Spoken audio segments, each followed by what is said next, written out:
Welcome to the Beautiful Game Plan podcast, produced by Focus Shift Films and sponsored by Welsh sports fans.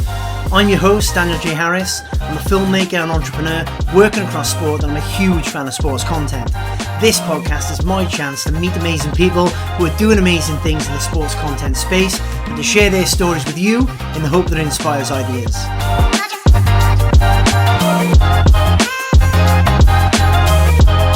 Hello and welcome to the Beautiful Game Plan podcast. On this episode, we have the amazing Dr. Georgia Carroll, a specialist in the area of fans and fandom. And I'm really excited by this because I've spent the last 7 or 8 years creating content for sports fans. And I'm always interested in what engages them, how and why. So Dr. Carroll, welcome to the Beautiful Game Plan podcast. You have a PhD in sociology from the University of Sydney, where you specialised in fan and celebrity studies. What led you in the direction of studying fandom? Hi, thank you so much. I'm excited to be here and to have this chat because I obviously also love talking about fans and kind of what drives them.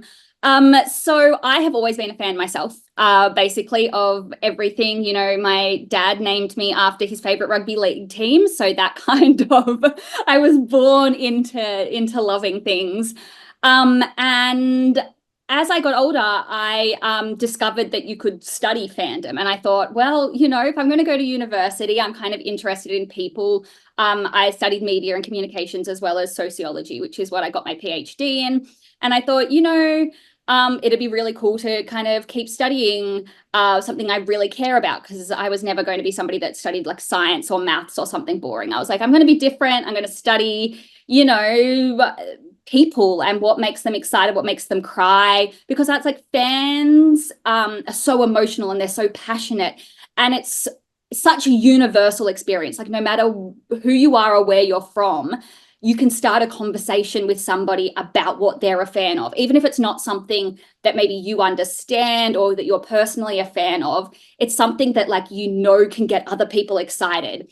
And so I thought, you know, I'm gonna study this. And around that same time, I was working for a Comic-Con, and I was a publicist, and I started watching people meet their favorite celebrities, and that kind of sparked something in me, because I was like, this is a fascinating kind of social interaction, because you're paying all of this money. You know, some of these fans were spending thousands and thousands of dollars, and you're getting 10 seconds of this celebrity's time, and it's kind of awkward to watch as a third party. But these fans were like crying and so excited, and I was like, well, what is it? What is the fan getting out of this? What is that intangible that you can't grasp from the outside? And so that became my PhD, that thought about why we want to meet celebrities, why we get excited, and also the question that tied into it all of, and what happens when you can't afford that? How do you stay engaged? How do you feel valued? What makes you stay being a fan if you're not out there spending the thousands of dollars, if you can't go see your favorite team, if you're, you know, not a season ticket holder? What does that feel like, and what do you want from the experience? Yeah, because when you think about it, it's pretty nuts. It's pretty bizarre. Like, I'm a massive sports fan, love football, I love MotoGP, I love all sorts of sports. And the tribalism you see within kind of sports fandom, where you got two teams in one city, and the kind of like, they're kind of the same sort of people. They live in the same sort of areas, but there's two teams and they absolutely hate each other. Like my stepfather is a Sheffield Wednesday season ticket holder. He's in his 70s and he's kind of supported them. And he hates Sheffield United fans. And he's like, oh, they're completely different to us. But I'm from South Wales. So people from Sheffield are quite different to us. But to me, Sheffield people are very similar. But he's like, oh, no, we're definitely not like them. And you're like, you feel like it to me. And there's this mad tribalism. And this kind of passion for, like you say, something that's really intangible. Like, I believe in my heart that this club is the best club in the world, or this player is the best player in the world, or this is the best driver in the world, or whatever it is. And you literally argue with anybody that they are the best. And then somebody else has that same feeling for somebody else. And there's kind of, yeah, there's this there could just be this mad argument that makes no sense, where people are just talking with their heart rather than facts. And it's pretty nutty, really, isn't it? So you started off by exploring the fandoms and the fans of like Taylor Swift and the TV show Supernatural. And like I don't know a massive amount about Taylor Swift fans apart from they have a reputation, the Swifties, for being completely and utterly besotted by Taylor Swift, and she could do no wrong. So kind of how did you get into Taylor Swift and Supernatural, and then how did you get into sport? Because it absolutely fascinates me, and I can't wait to hear kind of some of the things you've discovered. Yeah, so I started off studying supernatural. So that was the first thing I studied, mainly because that was what I was working in the Comic-Con world. So I was working for a bigger Comic-Con, and then the same company had a spin-off just for supernatural fans. And in Australia, we do something called our honours year, which is at the end of your undergraduate degree. It's an extra year, and you write a 20,000 word research thesis before you go on and do your master's or your PhD.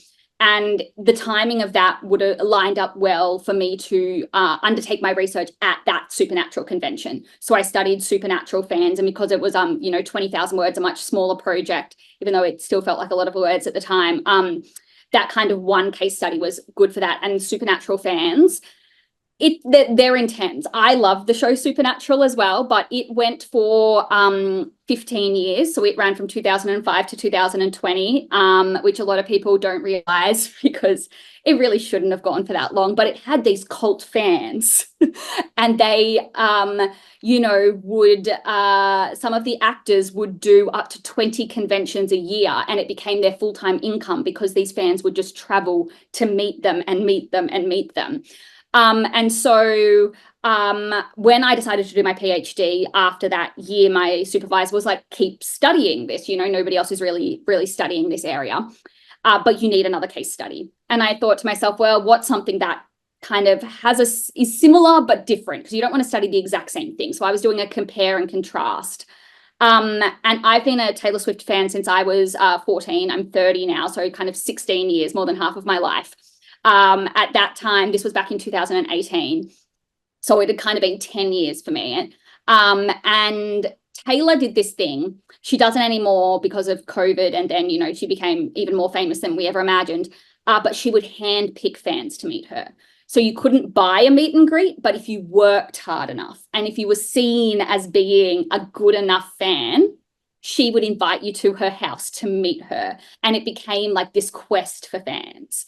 And so I thought to myself, okay, I've got these two fandoms. Taylor Swift's first album came out in 2006. So around the same time as Supernatural, they both were still releasing content at that time. So it wasn't like, one had been off air or Taylor hadn't released an album in 10 years or something. So I was like, we've had consistent content for, at that time, 13 years from both of them, and both sets of fans are really interested in meeting this person, whether it's the actors from Supernatural or Taylor. And they're two very different fandoms, both quite female heavy.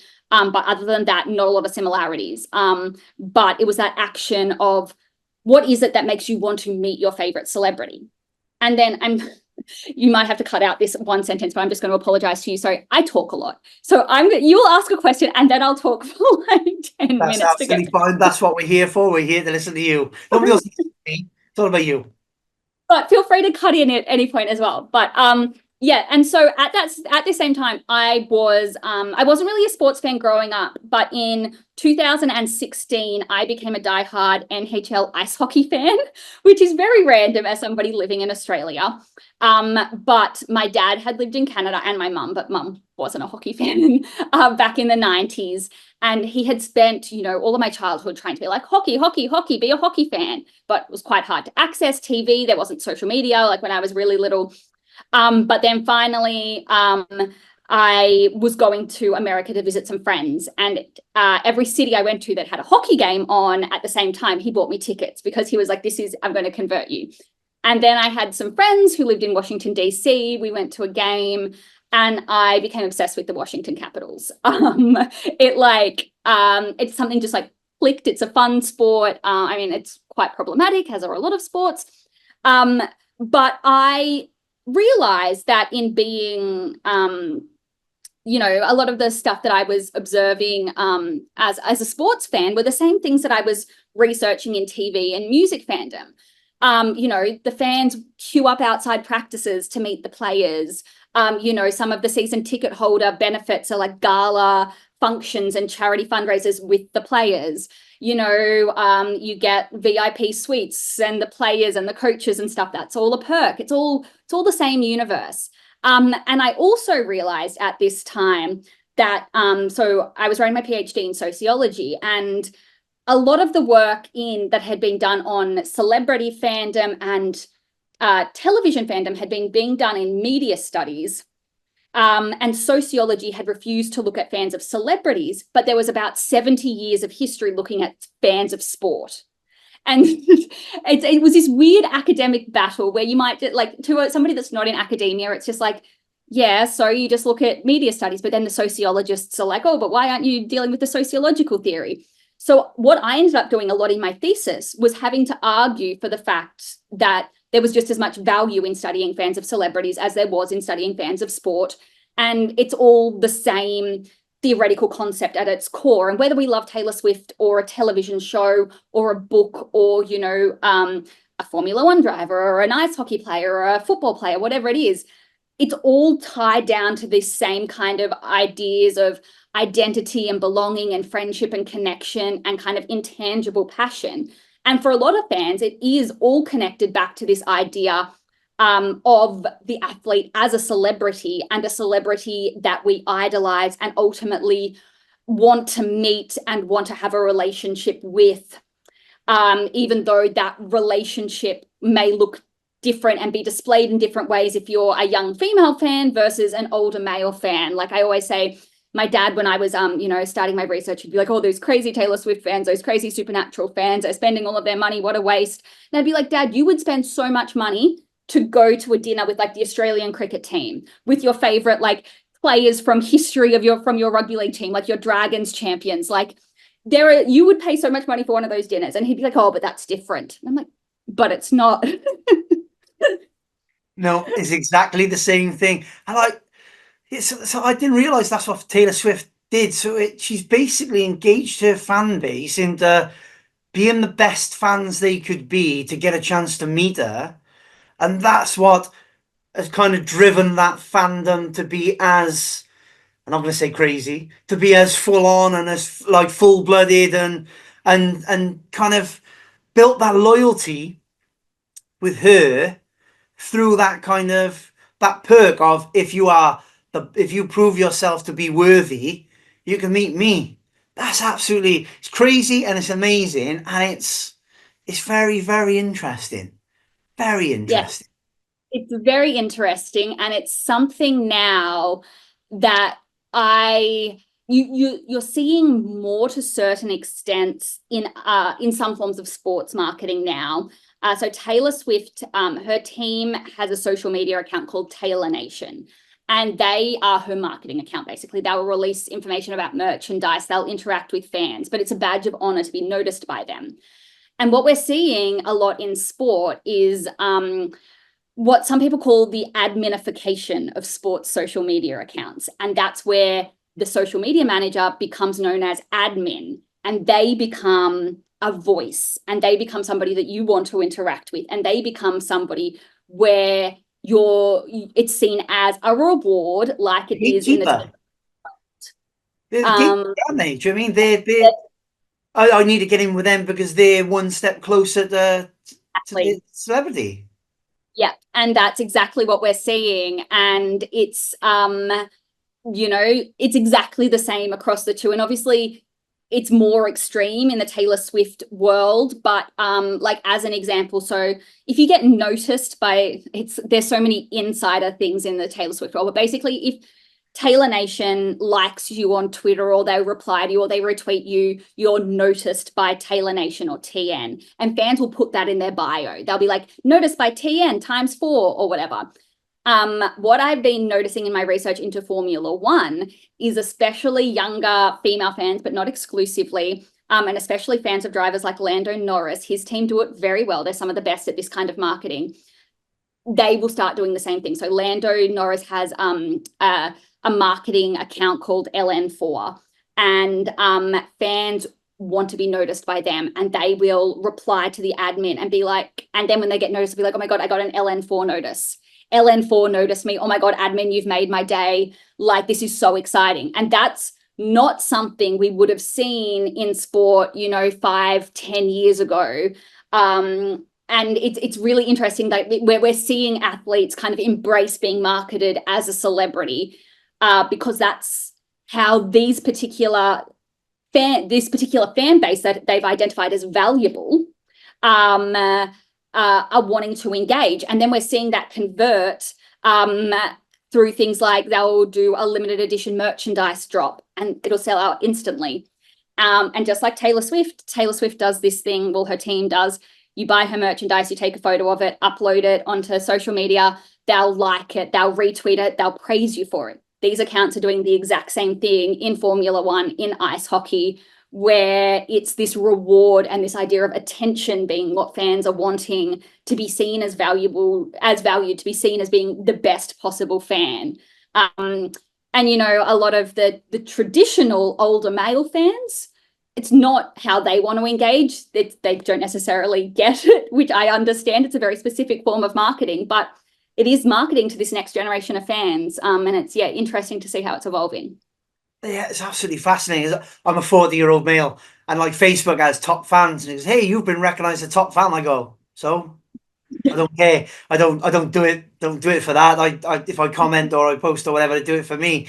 But it's this younger generation have grown up in a different way. So what we're talking about over the last 15, 20 years, how the internet and social media has evolved and content creation has evolved. As a content creator, I've seen, rather than there just being several big TV shows, you can now go and get content direct from this club or this sport or this athlete.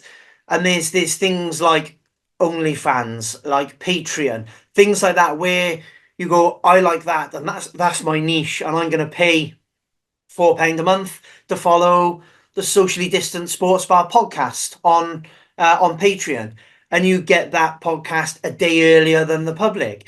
I got a couple of friends that run that, and they're doing really, really kind of big things. They're really successful, and they've got that fan base. You pay like £4 a month, I think it is, to get it a day earlier than the public, and they've built that kind of fandom. So rather than sitting down and kind of watching what traditionally used to be over your 4 or 5 TV channels, then there was hundreds of TV channels. There's loads of choice.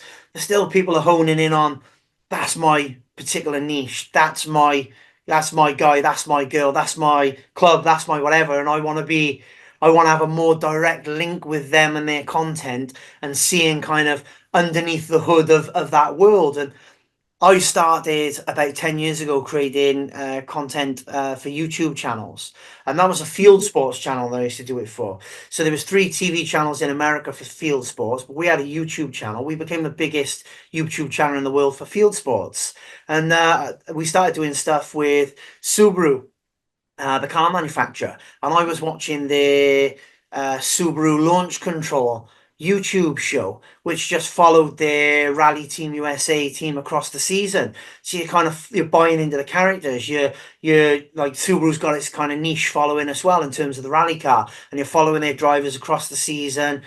And I used to love that, seeing what it was like in the paddock. Like, my father used to race motorbikes, used to do the Isle of Man TT, so I know the thrill of being in a paddock and being around that. So for me to see these drivers and their car and the Subaru team and what they're doing, I was fascinated by that. And it feels like that's what audiences are looking for, something much narrower now. Like, I want that person, that car, that sport, that club, and I want it all. And Formula One Drive to Survive has been fantastic on capitalizing on that. Because if you watch the Formula One on a Sunday, you kind of, Toto Wolff and Christian Horner will be very diplomatic on Sky or Channel 4, but on Drive to Survive they go, he's a knobhead, and you're like, ooh, this is a little look under the hood of Formula One. This is when the facade kind of goes down from the live TV. This is what they're really feeling, and you get that deeper sense of connection with the sport and the people. And it seems like this is what's happening in kind of all fandoms at the moment, and the internet has allowed people to have that kind of deeper connection. Is that what you're seeing? Yeah, definitely. All of what you were just saying is so true. And I think it's because as humans, we crave intimacy and connection. And you'll hear people use this term parasocial relationship a lot. And it's often thrown around as a negative these days, like, oh, you're too parasocial, like, oh, you're so parasocial.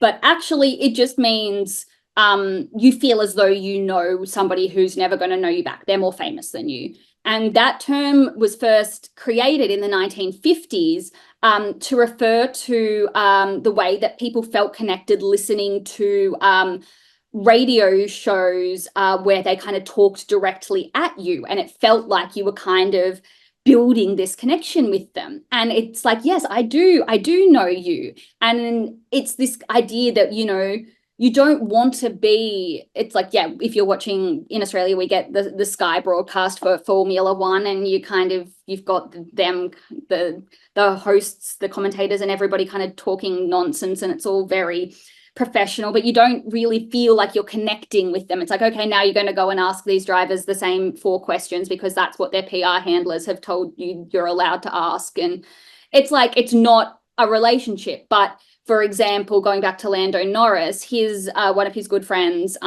Max Futrell, I don't actually know how to pronounce it. That's bad of me. He used to be a driver as well, and now he helps run Lando's like quadrant production company and kind of associated world. And what he'll do, because Lando's fans love him because he's one step away from Lando but one step closer to them, he'll go live on Twitch and watch the race. And fans can log on to Twitch and watch him watch the race, and he'll commentate things, and they can be in the chat and he'll engage with them. And if you've got the choice between, listening to Crofty and whoever on Sky or watching Max, as a Lando fan, you're going to be like, well, no, I don't want to watch with half of the world. I want to watch somebody who's real life friends with my favorite driver, and maybe he'll read out my comment. Maybe he'll acknowledge me, and then I'm one step closer to Lando. And it's this fascinating world where we're constantly seeking personalization. And when we look at content creators, we're looking for people as well who reflect our passion. And so if you find somebody who loves your team as much as you do, of course, you're going to be more willing to give them, your money and your loyalty, because you're like, yes, they get me. They're saying things that I'm thinking, versus, the media do have to be quite impartial sometimes. Everybody has their bias, but it's not like you're going to be getting somebody like crying with passion like you might with a content creator. And we're also seeing this kind of frustration, and it's something that's come up a lot in fan conversations in Formula One recently, because Formula One, obviously, they have to make money, and they love this idea that they're very glitzy and glamoury. So they invite celebrities into the paddock, and they invite influencers of a certain type, but they're not influencers who care about Formula One. And the fans get really mad about that, like, understandably. You see both sides of it, because they want to see the fan content creators, and some of them have huge platforms as well, because it's like, no, this person knows a lot. They put their heart and soul into creating this content. You should be giving them access because they're who I want to be watching. I would, like you more as a brand if you gave my favorite creator access, because that's what I want to see from you, from this sport, and how I want to engage with you. So it's a kind of interesting tension, not just in Formula One. It's still some sports are better at it than others in terms of giving creators access and how they engage with more traditionally fandom-y ways of engaging with the sport. But it's fans want things that feel authentic, I think, at the end of the day. So it's all about, I always say, attention and authenticity are two of the biggest drivers in any kind of fandom. Yeah, it's just it's all stems back to this sense of belonging, isn't it? It's like, these people get me. They understand me. They got the same passions as me. This is my tribe. These are my people. And I think, like, there's a big kind of debate at the moment about television. Do you mean, where does television go? Because I know with BBC Wales, I've worked there, and I've been there. Their meetings where they're talking about what's coming up and how they're going to engage with audiences. But the BBC is trying to be all things to all people in a world where people don't want kind of, let's say, mediocrity, but don't want kind of middle of the road trying to please everyone. They want this and they want this. And when they see something that's just a little bit too broad, it's almost a bit like, meh, like, it's not deep enough for me. Mm, yeah, it's very much it's very much the case. And it is hard, especially because so many sports are so heavily tied to broadcast agreements, and those broadcast agreements are obviously worth a lot of money. And um it's kind of that question that nobody has quite solved yet in terms of any of the major sports. Like, how do you give fans that kind of more personalized experience? And Sky with their Formula One, they love being like, you can ride on board with your drivers if you're, if you subscribe to a certain level of Sky and stuff. But that's still not enough. That's not what fans are ultimately wanting. But it's hard because the media, as the media industry, and as much as we're seeing changes in that media industry, it's not like we're ever, or at least in the short term, kind of going to see a dismantling of, like the Sky Sports, and in Australia we've got like Fox Sports and like ESPN and kind of those big names around the world. Like, they're not going to disappear, but they're also not evolving fast enough. So it's kind of like, what are we doing if fans are choosing to watch, people lives react on Twitch or on TikTok or however else they're live streaming things, if it's all kind of going through these kind of subscription channels and YouTube reactions and podcasts. And it's how then do the teams and the brands and the athletes themselves capture that market, because ultimately they need the eyeballs back on them. And the other challenge is, as we're kind of seeing all of these, the drivers or the players across various sports become individual celebrities, because a lot of them as individuals are realizing the value of being your own personality, as much as that is nothing new. Like, that's something we've been seeing with certain superstars for as long as kind of sport has existed, but we're seeing a kind of it more on a more widespread level now, because that kind of access is easier. You don't have to be David Beckham to get brand deals and to be everywhere, because everybody has an Instagram and a TikTok, and it's much easier just to hit follow. But the challenge then for teams, and this is something I'm really interested in Formula One especially, but also just in my personal hockey fandom, because it's a debate I have with my dad all the time. How do you as the team keep somebody's passion if they're the fan of the player or the driver and that individual leaves you? How do you capture their love and attention? And it's a bit different in these traditional, in like football fandom, especially in the UK, it's very like you are with your team forever. But then we're seeing this kind of especially this younger wave of fans come in. We've seen it with hockey from about 2015. They've noticed a real spike in female fans, and Formula One, since Drive to Survive again, they've had a huge spike in younger and female fans. And they're more attached to individuals because it's the way that they're kind of building connections and relationships and bonding. It's a different type of fandom. But, we're going to see with Lewis Hamilton, for example, next year, he's leaving Mercedes. Mercedes haven't done too much in terms of fan engagement outside of being like, oh, we have Lewis Hamilton. Well, now you don't. They're all going with him. What do you do as a team? Like, this is the next challenge. If you haven't kind of tried to engage and tried to build that kind of infrastructure or partner with creators to give fans access to give them that attention and that engagement, we're seeing this kind of level of fandom where the loyalty may not be to the team or to the sport. It's to whoever is giving them the access and kind of helping them feel passionate and excited. And sometimes that's, an individual they'll move with, which is, a unique challenge. Yeah, it's fascinating. It's like the world has changed so much over the last 20 years. The internet, do you know what I mean? There's been a huge kind of part of that in social media. Just to kind of circle back a little bit, I've just been thinking, we were saying like people will watch Max on Twitch, watch Lando. Like, again, for me, a watch along, I'm like, it's like I want to sit with my friends and watch a sports match, a sporting event. Whereas younger people now want to watch someone else watching an event, and that boggles my brain. Like, my nieces, do you want to go out and play in the park? No, we want to watch that family on YouTube play in the park. And I'm like, why? You can go and play in the park yourself. And it's really interesting. You talk about the people want that connection, want that extra connection, want to be a step closer.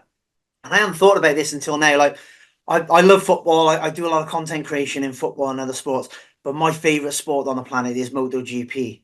Like, I grew Mm. up riding motorbikes. My dad used to race motorbikes. Used to go to the Isle of Man TT. I used to have my little 50cc bike when I was about 10 years old. I take his helmet up for cleaning. I get the lap times and bring them down and all this. And I love that. Absolutely loved it. And I used to dip in and out the MotoGP. And then during COVID, when everyone's at home, you got so many hours to spare. I started watching the practices of the MotoGP and the qualifying. So I watch your Friday, watch your Saturday, watch your Sunday, and I got sucked in even more. Where now, me and my wife have to record everything and have to watch every practice because the race is on for 45 minutes.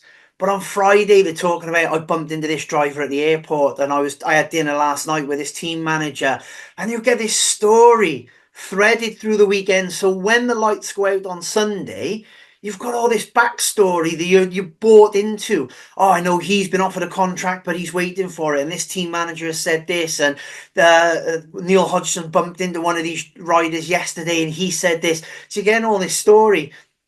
And also for me personally, I reached out to Neil Hodgson on on social media and I connected with him. I met him in the Isle of Man when I was about 10 years old.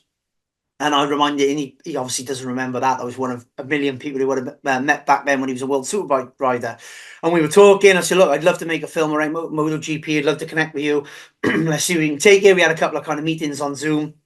We haven't been able to get anything away, but we still chat via WhatsApp. So for me, when I'm watching the MotoGP and then something happens and I drop him a WhatsApp and go, oh my God, I can't believe this. And he messages me back. I'm like, I've got like an inside track there in the paddock. A couple of weeks ago, he was allowed to ride one of the KTM MotoGP bikes, and he rode MotoGP 10, 15 years ago.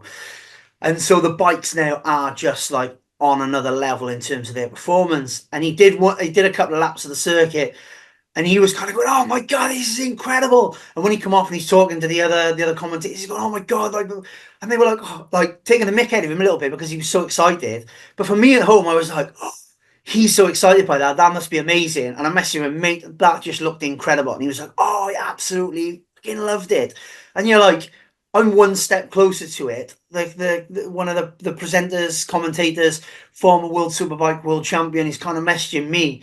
And I sit there and I don't know, you just get this feeling of, oh, I've got a little inside track, my favourite sport, and somebody that's on the telly talking about it, that's ridden it, is giving me a little inside track to it. And that you can't replicate that in any other way. It's so unique. And I think this is what we're seeing, isn't it? It's like there's nothing that replicates that. It doesn't matter whether it's 24/7 TV coverage or how many photos are posted on social media. Having a little inside track to somebody that you feel's giving you a little bit extra than what you're seeing on the telly is worth all the money in the world if you're a fan.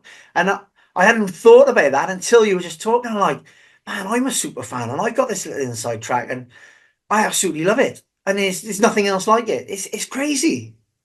Yeah, we all want to be closer, and like it's it's human nature to want to be close to the action and close to celebrity. And it's people always talk about like celebrity is this kind of new concept like tied to like Hollywood and stuff, and it's like, well, no, like as long as we have had people, we have had celebrities. Like saints are a form of celebrity. Royalty, like any kind of position of power, and people have always wanted to be close to power and to have that inside line. And now, as you were saying, in the past 10-20 years, social media has made that so much easier for fans because you can just get on your phone, and whether or not it's actually the celebrity, the athlete, or their team doing a very good job at posting as them on social media, but you're like, oh, I've got a glimpse of it. Oh, it's Lewis Hamilton filming himself on a run. Like I feel like I'm on that run now. Like I feel as though I'm closer to you because you're giving me those little hints into your life, and I can be like, I have a dog like that, or oh, I drink a coffee like that, or like Valtteri Bottas and the way he shares his life and everything on social media, and many of the ways he kind, because his partner is Australian and he's kind of become like an honorary Australian, and whenever he shares anything like being in Australia with her, or that's kind of semi-Australian, all the Aussie fans are just like, oh, look at him go. And like before social media, before all of this, you wouldn't have had that access because you're limited to, you know, they're really bored. And I'm my background is in publicity and celebrity management. Like I know why they're limited and why it's all sound bites, but it's boring as a fan. You don't want to sit there and watch them go, oh, tough day out there. Oh yeah, didn't give it my best, but we did what we can, and we'll be back next weekend. It's like, yeah. And but if you go see them, you know, tweet something funny, or you see them post a funny TikTok, or yeah, they're hanging out with their friends, and you see those glimpses behind the scripted answer, you're like, oh, actually, you're more human. You're somebody I can connect to. You're making me like this more. And that's what Drive to Survive did. Before I watched, so I got into Formula One through Drive to Survive. At the start of 2022, my best friend was visiting. I was staying down where my parents live in rural New South Wales. And it was New Year's Eve, and it was so hot. It was like 40 degrees. And so it was too hot to do anything but stay in the hotel room in the aircon. And she was like, we're going to watch Drive to Survive. I was like, what? And she was like, Formula One. I was like, car racing. I was like, I know nothing about car racing. She was like, it's like a reality TV show.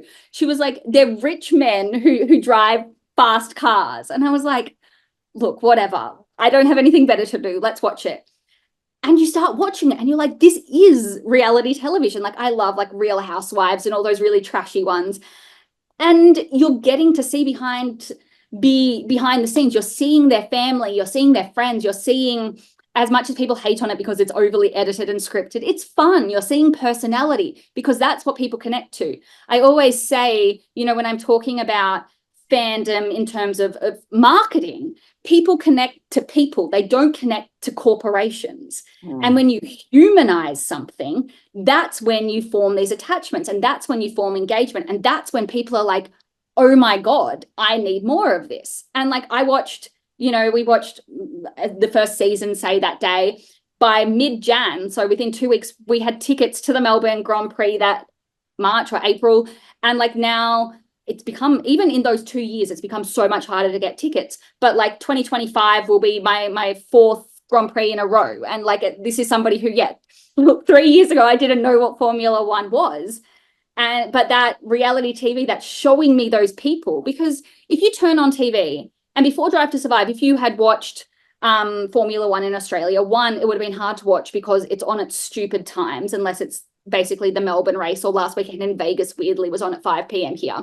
So you would have had to be knowing to be awake in the middle of the night. But if you just turn it on for the race, you're not seeing anything human. Like they've got a helmet on, they're in their car. Yeah, it's cool cars. But if you don't care about cars, like I still really do.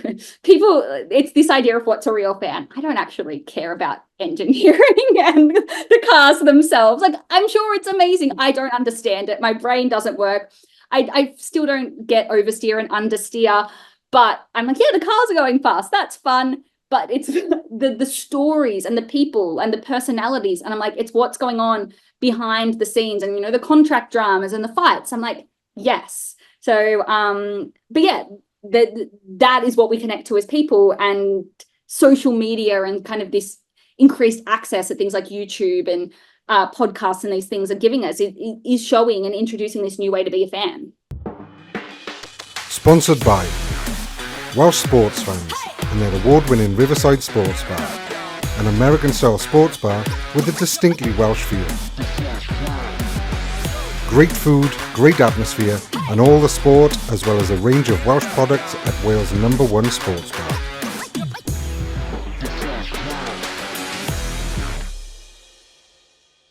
A couple of things I picked up on there.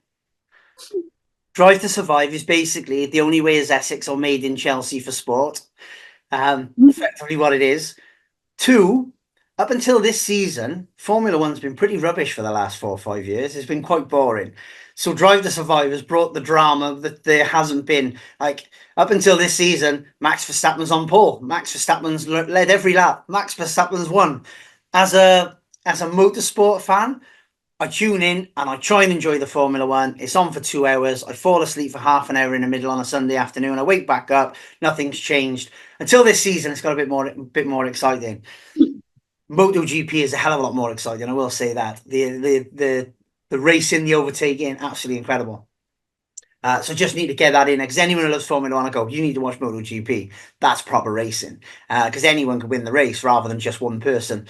But yeah, it's people, isn't it? Do you know what I mean? And it's this tribalism. Something else I've just been thinking about is very proud Welshman. Whenever you go in anywhere in the world and you meet another Welshman, you're like, we're Welsh. Where you from? And there's this instant bond, and you can chat to them for like an hour because this tribalism. We're a small nation. Do you know what I mean? There's only 3 million of us. So if you're halfway around the world, like I was at my friend's Bucks party, you would call it, stag party in Brisbane. We had a house party, and people had heard about this house party was going on. And this guy come down, he's like, I heard the Welsh were having a house party. I had to come down. I'm like, my family's Welsh. He's like, oh, amazing. Come to the party, enjoy it. And he stayed there for hours drinking. There's this tribalism. It's the same sort of thing, isn't it? It's like, oh, I've met a Taylor Swift fan. I've met a Formula One fan. I've met a Lewis Hamilton fan. I've met a MotoGP fan. It's this tribalism looking for people to have emotional and intellectual connections with, whether it's talking about the engineering or it's just talking about how great it is hearing the roar of the engine. We want to find people that get us and we get them and find our tribe. Do you know what I mean? And if you are if you feel lonely or you feel disconnected or do you know what I mean, you're in a new city or whatever and you haven't got a connection, then you meet somebody, oh, you're a Formula One fan, oh, you're a ice hockey fan, oh, you're a Lando Norris fan. You build a connection with them and you chat to them, and that's in a world where there's so many bits of content, so many channels, so many sports, so many everything. You're still within that, looking for your tribe, looking for your connection, looking for that kind of emotional connection, one to one, or do you know what I mean, as a collective, that brings value to you and your life through having those conversations and those shared passions. And I suppose that's life, isn't it? We're all looking for happiness. Do you mean that's the secret to life, is to find a way to be happy? And if you can be happy with a little or a lot or whatever that is, we're all looking for happiness. And you're looking for that tribe where they bring that value to your life and you bring value to theirs, and you have these stimulating conversations and this shared passion. And that's what it feels like it all comes back to deep down. It's quite simple, but then also delivering that is very, very complex. And then from a sports point of view, you've also got to commercialize that as well. And I've been saying for years, like over here, obviously we've got English football, you've got the Premier League, huge superstars, huge money, but then you've got 72 teams in the EFL, and then you've got teams even below that, and they haven't got the fan base or the audience or the money or the kind of TV access that the Premier League sides have got. But they've still got their local community. Like just across the road from me here is Newport County, and they get, I don't know, 4,000 or 5,000 fans on the weekend. And I don't think there's enough sports clubs that are at that lower level that realise actually you don't have to have loads of money or be complicated in order to build that engagement with the fan base. You have events where fans come and meet the players. You get the players to do some. You follow a player for the day, and you have your in-house videographer follow them for the day and just see what they do. Where do they drink coffee? Where do they go for a massage? What TV shows are they watching? And you can build that connection, and then you can commercialize some of these fandoms as well. So I've said for a long time, it's like everyone needs car insurance. So I need to get car insurance. There's the National Car Insurance Company. There's another a national car insurance company, and then there's car insurance for my local football club. They all provide the same service. They all provide the same price. I'm going to choose my local football club. Same for health insurance or T-shirts or whatever. You're more likely to choose something that's linked to your passion and your fandom. So more clubs could be offering like Newport County Health Insurance, Newport County Car Insurance. You just partner with the big brands, give them the same product, but maybe it costs £1 a month more. And then for everyone who signs up, £1 a month goes across to the football club. The national brand are still selling car insurance and making the same money they were, but it's just got a Newport County badge on it, and Newport County get £1 a month for every person that signs up. I think there's a whole host of commercial opportunities that they're missing out on, and a whole host of engagement they're missing out on that can be quite simple.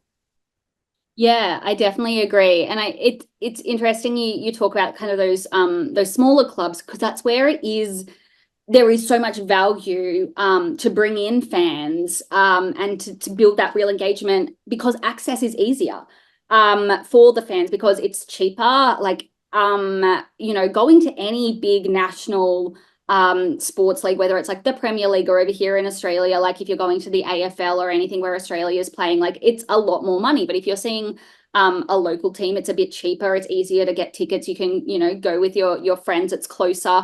And you're more likely to become a season ticket holder if you're connecting with the players, if you're kind of feeling as though it's part of your community. And it's interesting you were talking about that kind of idea of national identity, because that's one of the big theories I talk about in Fandom. Is there's this theory called the imagined community, and it was originally created to describe nationalism and kind of why we're so willing to back in, I mean even now, but kind of back in like the world wars and things, why we were willing to fight and die for our country when we didn't know, we were never going to know like every other person in Wales or every other person in Australia, but yet we felt connected to this idea of being an Australian, being a Welshman, and that kind of idea. And it's the exact same thing in fandoms. And it's like, that's why when you get something like the name Swifties, it's like it's the same thing as being Australian. It's like no matter where you are in the world, you're never going to meet every other Swiftie. You're not the same person. Like there's different like ages, genders, like socioeconomic status. Like you might be a completely different person, but as soon as you hear that like bonding name, it's like, yes, I'm connected to you. That means something to me. We have this sense of real shared identity, and that's important to who I am as a person. And it's building on that, because the thing is, and this kind of ties into this whole like commercialization, and this is my biggest the biggest debate whenever I meet with somebody from a sporting team who works on the business side of a sporting team. How do we make money? How do we make money? How do we bleed them dry? Yeah. And I always have to say to them, look, guys, my whole thing is stop thinking about that in the short term, because you want a fan who is going to be with you for a long time. They might not be able to afford to buy a season ticket or to buy a paddock pass or to buy whatever tomorrow. But if you need to think about how you're investing in your relationship today. They are not a customer. You are building a relationship with them. And that's how you've got to think about it. Because, like the Supernatural fans I interviewed for my thesis, some of them talked to me about going into thousands of dollars of credit card debt. They were spending like up to a quarter of their like annual income on things to do with Supernatural. But they would say, it's worth it. I feel so connected. It's such a part of my identity that I'm willing to make this sacrifice. But you don't get there on day one. Somebody doesn't turn on the TV and watch, the football or the MotoGP or the Formula One and immediately go, I'm spending $10,000 on this. But if you nurture the relationship, if you give them access, if you build the connection, eventually they are more willing to spend money. They are more willing to make sacrifices for you. It's like I always say, when I started watching Formula One, I became a Daniel Ricciardo fan because Australia, again, you watch and you're like, oh, who are these men? Oh, he's Australian. Awesome. Let's go for him. But then when I was picking a team, I said I liked Haas because I liked an underdog. But I obviously, because I do what I do with fan engagement, I started looking at how the teams engaged. And Williams, because God bless them, when you're not very good, you have to work harder. And so they actually have the best fan engagement program on the grid. I'm constantly praising them. But they did a lottery meet and greet with their drivers, a virtual meet and greet, because that's the other thing. You've got to connect with your fans around the world. And so you just sent in your email and they picked out names out of a hat or whatever. And so I won a 90-second meet and greet with Logan Sargent. Again, God bless him, no longer a driver. But it connected, I had to wake up at 1:30 a.m. or something for it, but it was 90 seconds on a Zoom call like this where you got to talk to him one-on-one and they signed a virtual autograph for you. And that was enough to make me go, I didn't have to spend any money for this. I didn't have to be in England for this. I got to talk to this driver for, 90 seconds, not very long, but like more time than you get with anything else. These guys actually kind of care about me as a fan. I'm now going to be willing to invest in them. And now I have bought merchandise. I do sign up to all of their things. I'm more likely out of like all of the teams. I'm like, you have actually cared back to me. You have treated it like a relationship, not like a one-way transaction where you're just asking me to give. You're giving back. And that's where so many teams across all sport get it wrong, because they take their fans for granted. And sometimes you should never do it, but if you're Ferrari, if you're like Manchester United, if you're certain teams in the world, you can get away with it because you're enough of a brand that there's always going to be fans there. But too many teams think that people will just be there, or that they'll just be enough people, even if they are not necessarily a big fan, because that's the other thing I say. And what actually started part of my thesis was I went to America to see the ice hockey. And so many people were like to me, wow, you must be their biggest fan. And I was like, why are you saying that? They're like, you traveled, you've spent all this money. I was like, yeah, but I was like at uni, so I had some free time and I had some money because, I'm single and I don't have kids and, XYZ, I, worked a job that let me kind of do that. That was my situation. That doesn't make me a bigger fan. And yet if we see a season ticket holder, if we see somebody front row at something, if we see somebody in a paddock, we go, wow, they must be the biggest fan. It's like, no, they just have the money and the time and the socioeconomic, like that, it's their position. And yet teams, because they're seeing things through dollar glasses, they see that person making the big purchases, buying the paddock tickets, buying the whatever, and they go, that's our biggest fan. We're putting all of our attention on them. And it's like, no, nurture relationships, please, because that's when you build long-term fandom. You get people who then indoctrinate their children and their friends, and it becomes this life cycle. And I said at the beginning, my dad named me after his favorite rugby league team. I don't watch every game, but still when, somebody asks me who I'm a fan of, I'm like, yeah, I'm a Dragons fan. I have Dragons merch. I love going to like games with him, and it does become this kind of like generational thing, but that's when you treat it like a relationship and like a long-term thing, and don't just look at today's dollars. It's interesting. Do you know what? I guess so many things running through my head. I could talk for hours. I was just thinking now, like, since I was 15, 16 years old, so I mean 25 years, I've always wore Adidas over Nike until last year. I bought my first pair of Nike running shoes. Well, start of this year, I think it was, because I'd read Shoe Dog, the story of Nike, kind of is it Stephen Knight who kind of started it, and kind of how they built the brand, and the challenges they went through. They almost went bust, and they almost did this, and they almost did that. Because I've read that book, and I've listened to a podcast on it, and I've watched the Air film where they signed Michael Jordan, I bought into the brand, not because I liked Nike or because of the technology. It's because of the story of how they kind of endured and got to where they were. Like he's a great storyteller and tells you his life story up to the point where, excuse me, he's kind of like the struggle. We almost went bust. We had these struggles. And then they floated on the stock exchange, and he said, I woke up the next day, and I think it was like, I woke up and I was worth $153 million. And kind of that's where the book finishes. And so it was something like 15, 20 years of struggling, selling shoes out of the boot of his car, almost going bust, having to lend money to try and get where they need to be. And so what they put into it and why they did it, and it was never about the money, it was about getting people engaged in running. Because when Nike started, running wasn't a thing. Like if you saw someone running on the side of the street, people used to throw cans out of the car at them and say, well, what are you doing, you weirdo? Running wasn't a thing, whereas now running is huge. But they were so passionate about running and what it brings to your life and having the right shoe for that, and built a business off it. And the fact that they kind of put so much into that and believed so much into it, I was like, I'm going to buy some Nike trainers. I haven't owned a pair of Nike trainers since I was 15 years old. I'm 40 years old now. I always buy Adidas. I'm going to buy some Nike trainers because I just love the fact that they've put so much into this brand, and they've kind of built it for the right reasons.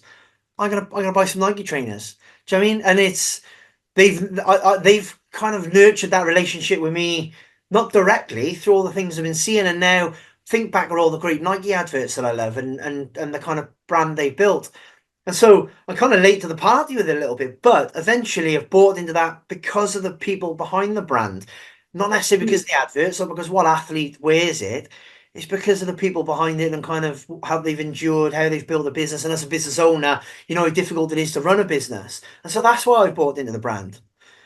I have not thought about that until now. But yeah, it's people buy people, don't they? It's that same adage you hear all the time. People buy people. So it's not their flashy multi-million pound adverts. It's the people behind the brand. And there's not enough of authentic content like that in sport at the lower level where they could be doing these things very simply. Like Newport County could very easily be saying to their players, right, this week the cameraman's going to follow you for the day. Do you know what I mean? He's going to see what you do. Right, we're going to do a meet and greet with the fans. And women's football, after a women's football match, they all spend time to go around the pitch and sign autographs and talk to the fans.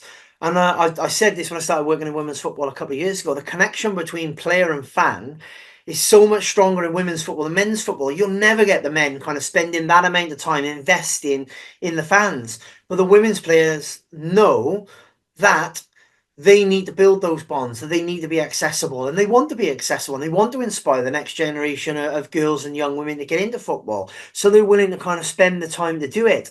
And you can see that connection between fan and player is so much stronger in women's football. And men's football at the highest level is so far removed. Like 18-year-old players get in 50, 100, 200,000 pound a week in wages. A kind of their life is so different to the average fan that it's so disconnected, and it'll never be reconnected.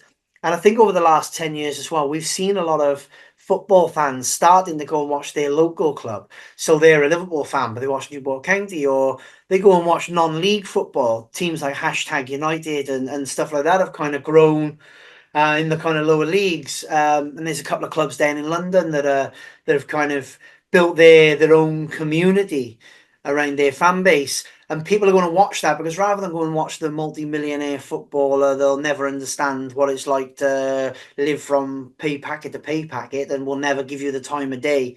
You go and watch someone in the non-leagues because they're playing but also working a job, and they understand why you love it, and they're a fan as well. So there's been more football fans going and watch that lower league football because like the Premier League is just like it's just like the Harlem Globetrotters now, and it's like it's on another level, and it's lost that connection with grassroots fans and grassroots sport.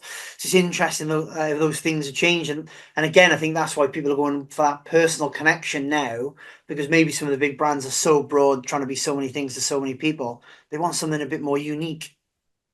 Yeah, they want things that they can, as you were saying, like kind of see themselves in. Yeah. And that can be the challenge for the big sports. And it's, any top tier sport, whether it's the Premier League or the NBA or the NHL or Formula One or whatever, we know that they make a lot of money and their lives are very, very different. And so the challenge is, how do you humanize those people? And I think in a lot of ways, Formula One got very lucky with Drive to Survive and the timing of the pandemic for people to give it a go, because the content was always going to be engaging, but it was to get people to give it a chance. And then, obviously in the world of football, what's it called? Wrexham United, whatever that show is, that's gotten people more interested in that kind of, underdog story. I haven't watched it. I watched Ted Lasso. That was how I learned about things like relegation and that you can that's fun. That's high stakes. Being kicked out of a league. But I saw a lot of conversation around Wrexham that people were saying, it's great having that kind of like grassroots, passionate fan base rally around a team, but then when Hollywood gets involved, that can take away from some of it, because then again there's that level that comes in where it isn't authentic, and it kind of takes over the story and overshadows the passion of the community, because that's what a lot of like the fans and this is the other thing I always say about brands and teams in any kind of fandom, again, whether it's music, TV, sports, fans will find community and will find bonding and belonging away from you as the official team or celebrity or TV show or whatever. So you are giving them the content, but they are not necessarily always going to give you the attention and the money if they find what they're looking for within the fan community. And so, you know, that's where, yeah, they might decide, you know, yes, you're giving me content, but it's so inaccessible to get to a Premier League game. I'm only ever going to watch with my friends and, you know, my fan club and the supporters. And that's the community and the sense of belonging. And often these organizations will try and claim that, but it's like, no, that's all fan. That's like fan to fan happening. And that's the passion and that's the community. And effective fan engagement has involvement and kind of gives value both ways, but it's not a given that the fans are going to, you know, like you as a brand or a team, especially in these higher up leagues where you are unattainable and you're not caring about, you know, the fact that everyone in the world is in a cost of living crisis right now, the fact that, you know, technically we're still living in like a pandemic. There's a lot of things going on, and often you'll see the decisions that these, you know, clubs and teams and whatever are making, and it's like you are living in a completely different universe. Like, why should I be giving you my attention? Yes, I love your team, or I love your player, or I love this person whose contract you've organized, but am I going to give you my money when I can just find a million other people on the internet that also love the team or the sport and just hang out with them and we'll talk about you? But are we going to actually invest in you if you're not investing back and if you're staying out of touch? And yeah, that's where we see the value in some of these more community clubs and in women's sport. You know, it's only in the last like 6 or 7 years that we've had like the Australian Women's Football Leagues, the AFLW and the NRLW for rugby. They've only started up, and obviously it's only in the last few years that people have started to care about the Matildas, even though they've been around for years and great. Like across all of our sports, it's really since, yeah, like the last 10 years, definitely, that anybody has cared about women's sport. But the sense of community is so much stronger there because there's that sense of, as you were saying, like identity and connection. And two of my step cousins played cricket for Australia for the women's team. One of them was was the vice captain.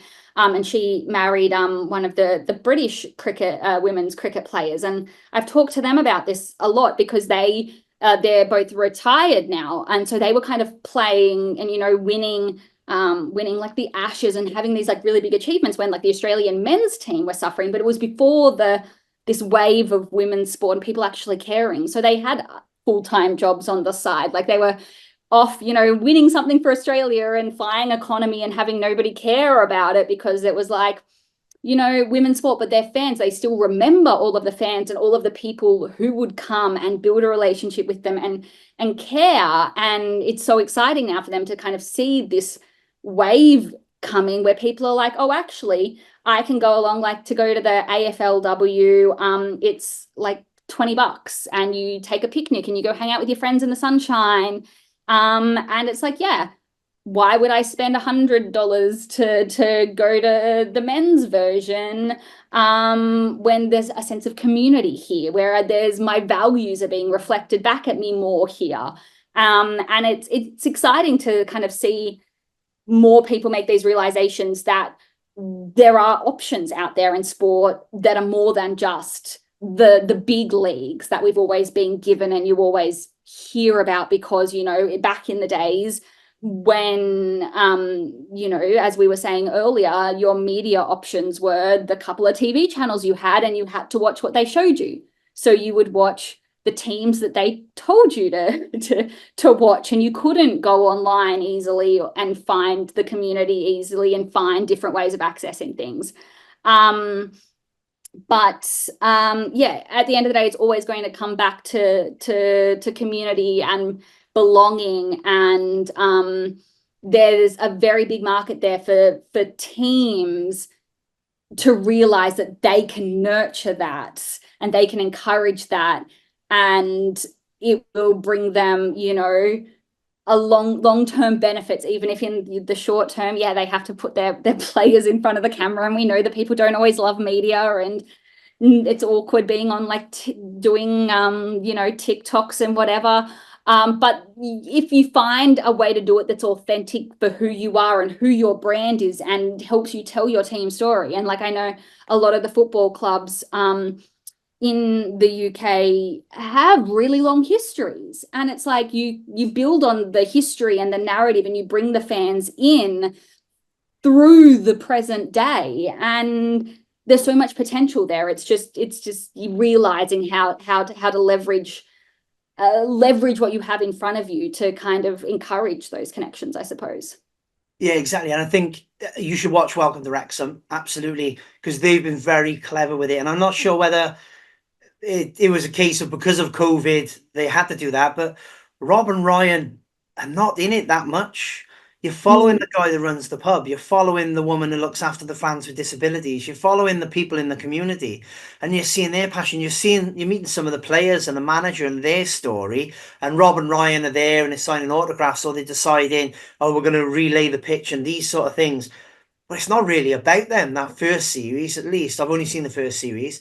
It's about the people in the community and the club. And what they also do really well is they explain to international audiences what people are saying. So they'll say, like, they've said this is what it means in English. This is what the Americans would say. Because the Welsh, not everyone speaks Welsh, but we might have our own kind of words for something or our own way of saying something. So they've done a really good job of showcasing this community, but also helping people understand this is what they mean, or this is what's going on, or this is how relegation and promotion works. So if you're an American audience coming in because you've come in through Rob and Ryan being Hollywood celebrities, and you go, oh, yeah, this is fun, but I don't understand it. They kind of go, hey, it's okay. We'll explain it to you. Look at this, and see these people, and you see the people that get up at 5 o'clock in the morning to mow the pitch, or they're up until 11 o'clock at night, kind of serving pints in the bar, and the fans, and those that have got that real kind of connection with the club, and they've built it around that. So they've been really, really clever with it. So you don't see Rob and Ryan that much in the first series. I was really surprised that it wasn't about them. It was about this club and the people of the club, and they were coming into it. So I think they were really, really clever. The other thing I think you should have a little look at, I think you'll be fascinated, is the difference between the NBA and the NFL. So I listen to the Acquired podcast every now and then. That's where I learned about the Nike story, Nintendo, and a few others. And they've done a podcast on NFL and NBA. NFL control the narrative. They control everything. The teams have got to do and say certain things. Do you know what I mean? They control it. NBA are just like, it's entirely up to the players to create their own content and build their own personality and build their own brand. And they are NBA players. So the NFL is very, very much like, this is the narrative, like the taking of the knee situation. This is the narrative. This is what you can and you can't do, and everyone will follow suit. Whereas the NBA is just like, you're all individuals. We're not going to tell you what to do. You decide what you want to do, how you want to do it. You create your content. You build your narrative. You build your own personal brand.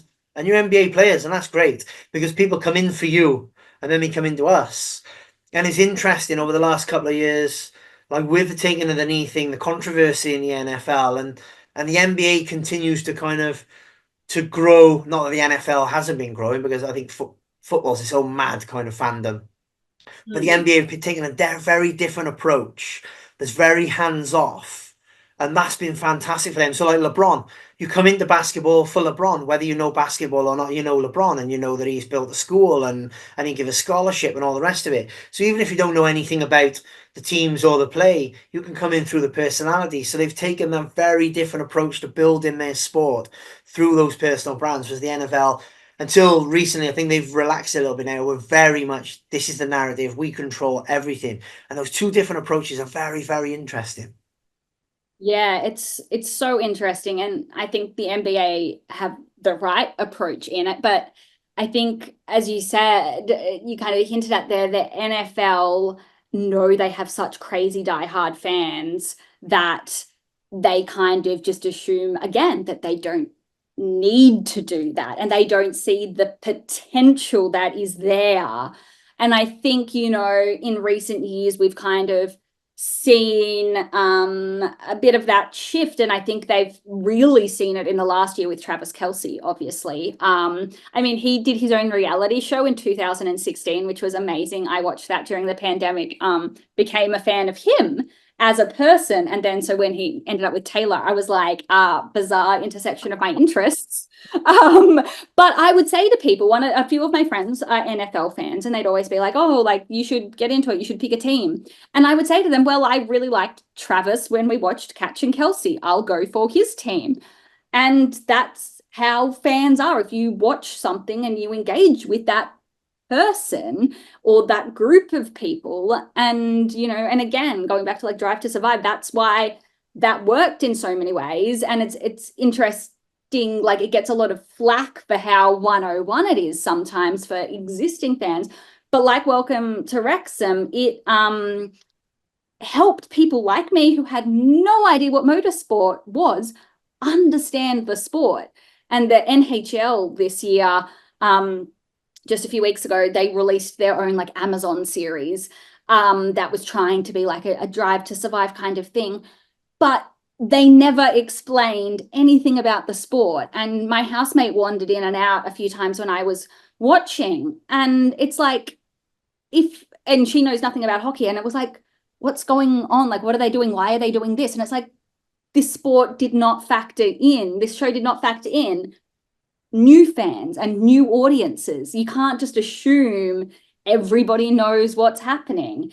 And that's, what Drive to Survive did so well, because, it's basic now if you watch it back and they're explaining how cars line up on the grid. But when you have no idea what motorsport is, you need that. Otherwise, of course, you're going to switch off. You're never going to watch an actual race, because everybody has to become a fan at some point. Like, a lot of us are born into sports fandoms, and that's kind of the traditional narrative. Like, you know, your family has a sports fandom, you're born into it, you grow up, you've got the photos of yourself as like a little kid in the sports fandom, but you can also become a sports fan as an adult. Like, all of my sport, I obviously grew up a rugby league fan and a bit of an AFL fan because we moved down to Victoria when I was a kid, and it's very AFL down there. But all of the sports fandoms that I'm most passionate about, I chose as an adult. And it's like, we're seeing that more and more, especially with female fans. And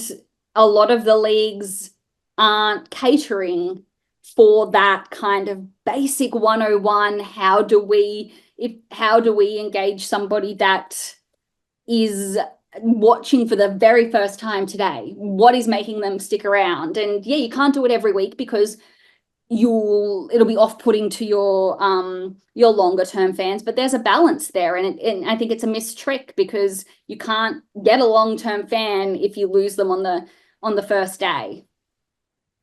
Absolutely, yeah, and there's got to be some sort of gateway in, isn't it? Like, this is it. You're interested, I can explain it to you, and then once you understand it, you buy into it more. It's as simple as that, really, isn't it? And yeah, they do miss a trick.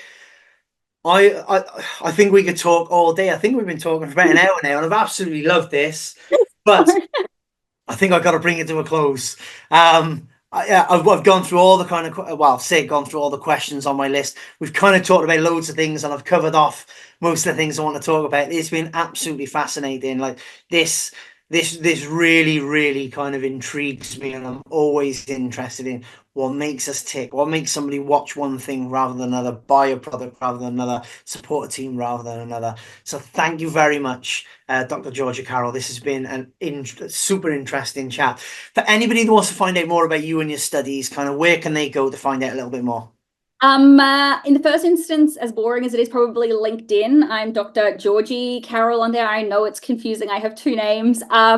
That's where I share most of my fan engagement work, and I have bits of writing in other places, but like my Formula One writing lives in one place, my Taylor Swift writing lives in one place, but I link it all through the LinkedIn. If you're still on Twitter, I'm at Fansumption on there. But I reckon LinkedIn for me, talking nonstop about fandom and fan engagement. Fantastic. Anyone that's working in sports content or fan engagement absolutely has to follow you. I'm literally going to go on LinkedIn now, and I'm going to post, and I'm going to tag you, and I'm going to say this has been one of the most amazing chats, and I thoroughly loved it. So thank you very much for your time, and for those at home that have listened or watched, thank you very much for tuning in. Hopefully you've been as excited and as much as a fan of this conversation as I've been. So make sure you subscribe, and there'll be plenty more content coming up soon. Thank you, Dr. Georgia, Carroll. Thank you so much. It's been great.